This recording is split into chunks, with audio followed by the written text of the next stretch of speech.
अस्सलाम वालेकुम। कैसे हैं आप? सब ठीक हैं? आज की वीडियो का जो टॉपिक है वो है debit and credit rules of accounting. Students को मोस्टली जब भी वो जनरल एंट्रीज पास करते हैं तो उनको डेबिट एंड क्रेडिट को लेके बहुत ही ज़्यादा कंफ्यूजन होती है। तो आज की वीडियो में मैं ट्राई करूंगा कि स्टूडेंट्स की इस कंफ्यूजन को क्लियर कर सकूं। अब डेबिट एंड क्रेडिट्स के रूल्स को समझने से पहले ना कुछ चीज़ें समझनी बहुत ज़्यादा ज़रूरी हैं। जब बिजनेस में कोई भी ट्रांजेक्शन्स पास होती है ना तो उसमें कुछ मेन अकाउंट्स जो है ना वो इन्वॉल्व होते हैं। उसमें जो सबसे मेन जो अकाउंट्स हैं जो इन्वॉल्व होते हैं उसमें नंबर वन है एसेट्स, सेकंड है लायबिलिटीज, थर्ड है कैपिटल, फोर है एक्सपेंसेस और फिफ्थ है रेवेन्यू। और जो डेबिट क्रेडिट के रूल भी है ना बेसिकली इन्हीं पांच अकाउंट्स पे ना वो बने हुए हैं। अब मैंने क्या ट्राई की है कि इन जो पांच अकाउंट्स हैं ना और डेबिट क्रेडिट के रूल्स को समझाने से पहले मैंने इनको क्या करती है, इनके प्रॉपर इनकी डिवीजन की है कि ये कहाँ कहाँ पे जो है ना वो बेसिकली बिलोंग करते हैं। जो रेवेन्यू और एक्सपेंसेस हैं वो बेसिकली इनकम स्टेटमेंट से बिलोंग करते हैं, यानी जिसमें हम अपनी प्रॉफिट या लॉस कैलकुलेट करते हैं वो आपकी इनकम स्टेटमेंट होती है। और वो बेसिकली उसमें दो अकाउंट्स इन्वॉल्व हैं, रेवेन्यू और एक्सपेंसेस के। उसके बाद आपकी है बैलेंस शीट जो एक मेन फाइनेंशियल स्टेटमेंट है इनकम स्टेटमेंट के बाद। और उसमें जो मेन जो अकाउंट है वो तीन है, एक एसेट्स, लायबिलिटीज और कैपिटल है। अब एसेट्स वो होते हैं जो आप लोगों को काफी हद तक क्लियर भी होगा, अगर नहीं है तो मैं क्लियर कर देता हूँ कि ऑर्गेनाइजेशन जिनसे इकोनॉमिक बेनिफिट हासिल करती है और वो उसकी पोसेशन में होते हैं। इसी तरह लायबिलिटीज वो होती हैं जो कंपनी की ऑब्लिगेशंस होती हैं, लाइक कंपनी ने अगर किसी से लोन लिया है तो जो उसने पे करना उसकी लायबिलिटीज है। कैपिटल बेसिकली कंपनी की फाइनेंसिंग की नीड को फुलफिल करने के लिए जो है ना वो होता है। इसी तरह रेवेन्यू और एक्सपेंसेस वो होते हैं जो रेवेन्यू को हासिल करने के लिए जो ना कोई भी ऑर्गेनाइजेशन करती है, और रेवेन्यू जो अब कंपनी कोई भी इनकम या मुनाफा अर्न करने लगी हुई है, रेवेन्यू को इनकम भी कहा जाता है।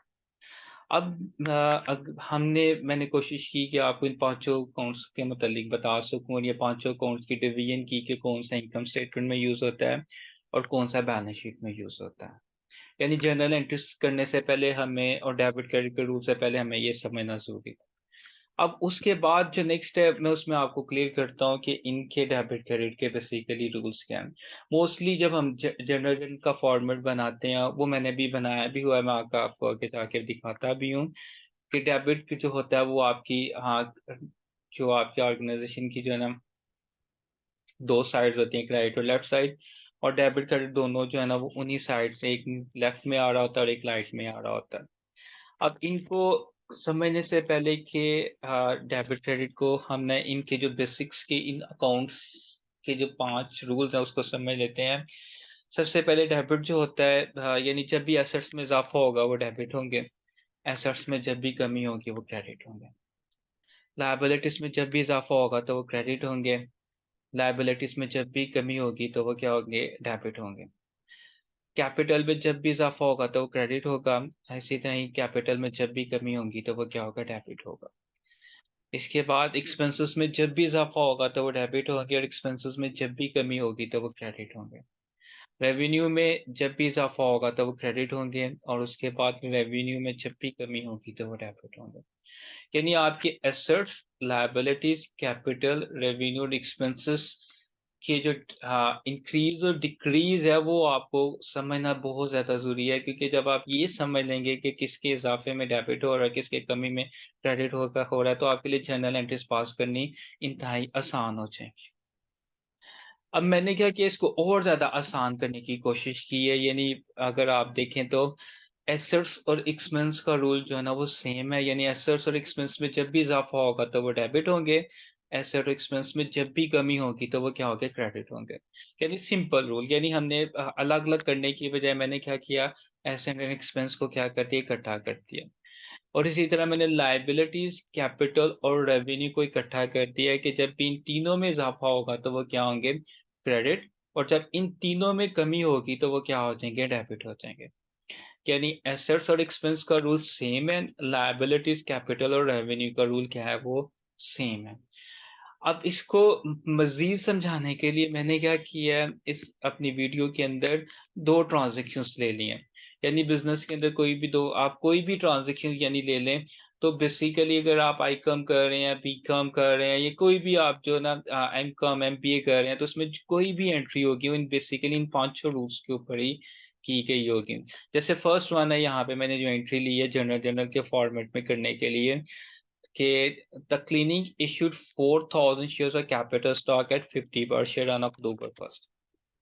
अगर आप इस ट्रांजेक्शन को गौर से देखें तो कंपनी जो क्लिनिक है वो शेयर इशू कर रहा है, तो इसमें इसका मतलब है कि जब आप शेयर इशू करते हो तो आपको कैश मिलता है। इसका मतलब है कि अगर हम इस ट्रांजेक्शन का एनालिसिस करें तो इसमें दो अकाउंट इन्वॉल्व हो गए, एक तो कैश और दूसरा कैपिटल। कैश आपका बेसिकली क्या है, आपका एसेट, और कैपिटल आपका क्या है, यानी जो शेयर इशू कर रहे हैं वो आपका कैपिटल है। अब कैश, जब आपने शेयर इशू किए हैं तो आपके कैश में भी इजाफा हो रहा है और दूसरा कैपिटल में भी इजाफा हो रहा है।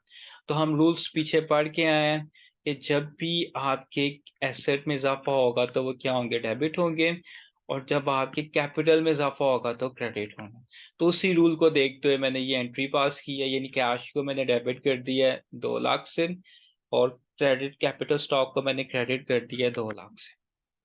यानी आप देख सकते हैं कि कैश एंड कैपिटल बेसिकली उन्हीं रूल्स को फॉलो करते हुए ये मैंने क्या कर दिया, एंट्री पास कर दी है। सेकेंड एंट्री है जिसमें मैंने लिखी हुई है कि issued a cheque for 9,000 in full payment of an account payable to Gel laboratories.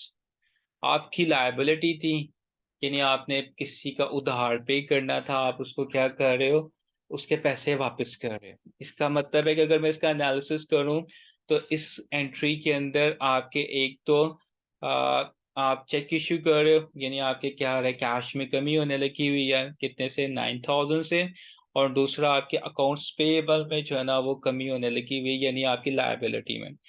और जब आपके आप जब आपके एसेट के, यानी कैश आपका बेसिकली क्या है, आपका एसेट है, और एसेट में जो कमी होने लगी हुई है तो वो क्या होता है, क्रेडिट होता है। अगर आप यहाँ पे रूल देखें तो सिंपल, कि decrease in asset is always credit और decrease in liability is always debit. तो आप देख सकते हो कि कैश को मैंने क्या कर दिया, क्रेडिट कर दिया, और अकाउंट्स पेबल जो आपकी लाइबिलिटी में कमी हो रही है उसको मैंने क्या कर दिया है, हाँ, डेबिट करती है। यानी आप कोई भी ट्रांजेक्शन्स ले लें, वो बेसिकली इन्हीं पांचों रूल्स के ऊपर जो है ना वो ट्रांजेक्शन जो है ना वो परफॉर्म की गई होगी। तो आप यहाँ पे, मुझे उम्मीद है कि आपको इस वीडियो में काफ़ी हद तक जो आपके क्वेश्चंस थे डेबिट एंड क्रेडिट के रूल्स को लेके वो क्लियर होंगे। थैंक यू सो मच आपका वीडियो देखने के लिए।